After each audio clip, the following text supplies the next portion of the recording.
पंकज जी चंडीगढ़ से। राधा वल्लभ श्रीहरिवंश। महाराज जी आपके चरणों में कोटि कोटि प्रणाम। महाराज जी मैं माँ दुर्गा का भक्त हूँ, माँ दुर्गा के दर्शन करना चाहता हूँ, तो मैं क्या करूँ कि वो जल्दी आ जाए महाराज जी। जब बच्चा माँ की गोद में बैठना चाहता है तो सबसे पहला उसका कार्य होता है खिलौने खेलना बंद करता है। माँ उसके पास खिलौने भेजती है, जितना वो माँ की तरफ बढ़ने की कोशिश करेगा, माँ कार्यरत है तो उसे खिलौना भेजेगी, दे दो ये सब। वो अगर उन खिलौने से ना खेले, रोए, तो फिर घर के किसी सदस्य को प्रेरणा करती है, बिटिया उठा ले गोद में थोड़ी देर।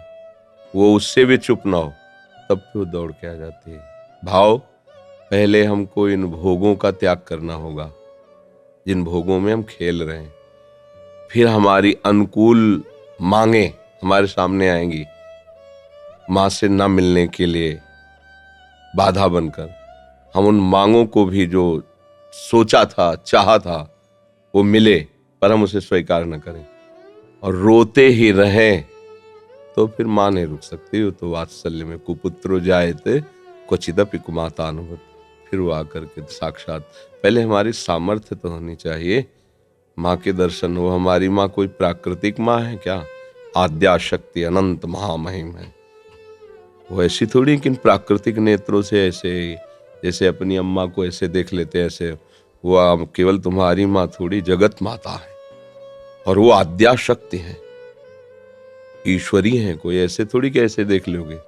पहले भोगों का त्याग करो और उनकी शरण में होकर के अंदर से उनके नाम मंत्र, उनके विज्ञ जो महापुरुष जन है उनसे मंत्र लेकर और उनके भावना से भजन करो। माँ का साक्षात्कार रामकृष्ण परमहंस जी ने जब के सिद्ध हो गए ना, वे माँ का दर्शन को खिलवाड़ है।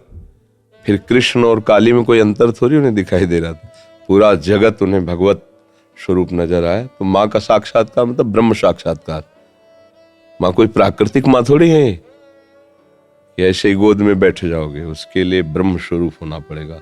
समस्त विकारों का त्याग करके केवल माँ की प्राप्ति के लिए, तो चाहे श्री कृष्ण प्राप्ति के लिए चाहे माँ की प्राप्ति के लिए, वही प्रभु बने हुए हैं सब रूपों में।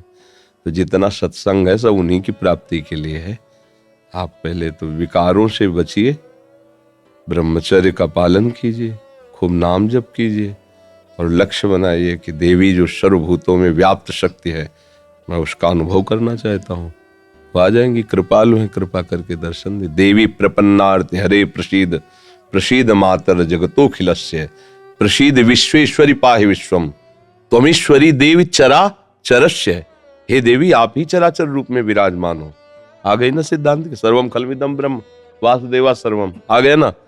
एक ही बात है, वो तत्व तो एक ही है, चाहे उसे माँ कहो चाहे पिता कहो, चाहे दोस्त कहो चाहे प्रीतम कहो, वही सखा है, वही प्रीतम है, वही माँ है। तुम जिस भाव से भजोगे आ जाएगा। तुम्हें वो माता च पिता तुम्हें, तो वही शिव है, वही शक्ति है, कोई दो तो है नहीं। वही माँ है, वही पिता है। आप माँ भाव से भजोगे, हमारे प्रभु माँ भाव से आ जाएंगे। पर उनके आने के लिए जो स्वागत तैयारियां करनी है वो हमें करनी है।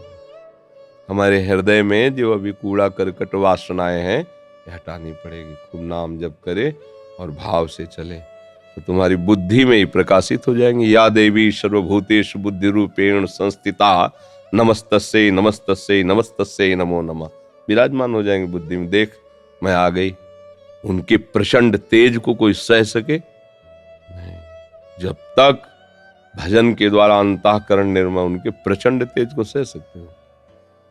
वो शिव शक्ति है, अम्बा है, आद्या शक्ति है। और एक अंश में सूर्य विद्यमान, आंख मिला के देखो 12 बजे दोपहर के, और अनंत सूर्यों जैसी कांति माँ भगवती की है, महाबलशाली।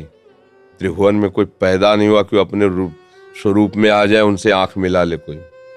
भगवान शंकर भी चरणों में लौट गए नहीं लौट गए। ये बात ध्यान रखना कि ये माँ कोई ऐसी माँ नहीं है प्राकृतिक, ये आद्या शक्ति चिदानंद माँ है। ये ऐसे थोड़ी सी चुनरी और नारियल चढ़ाने से तुम्हारी कामनाओं की तो पूर्ति कर देगी, लेकिन साक्षात्कार होने के लिए फिर अपना अस्तित्व मिटाना होगा, अपने अस्तित्व का बलिदान करना होगा। अस्तित्व का बलिदान, पूर्ण समर्पण और उन्हीं का केवल चिंतन, आ जाएंगे। क्योंकि वही है, दूसरा कोई है नहीं। हमारी दृष्टि में सब एक ही परमात्मा है, उसे किसी भी नाम रूप से आप पूज कर प्राप्त कर लो, वही है, दूसरा कोई है ना। समझ गए?